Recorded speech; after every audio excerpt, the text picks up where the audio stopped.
Pasok na ako mga ka-tour guide. Dito na ako sa LRT station. Ayan, pabalik na ako ng trabaho. Maaga. Oo. Dito na ako. Wala pa ganong pasaya. Ayan si Pidibia. Aga ang pasok para makapagpahinga pa pagdating sa staff house. Wala pang train. Hintay lang muna tayo dito. Samahan niyo ako sa biyahe mga ka-tour guide. Malamig na yung hangin. Malamig na. Kaya tingnan yung suot ko o mahabang ng gas. Parang ano to, parang yung damit ko parang duster. Duster sa laki. Ayan. Siguro may may kararating ay may kaalis lang na train kaya siguro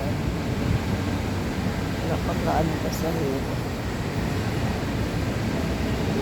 Pasok na naman tayo mga ka-tour guide. Ayan lang muna.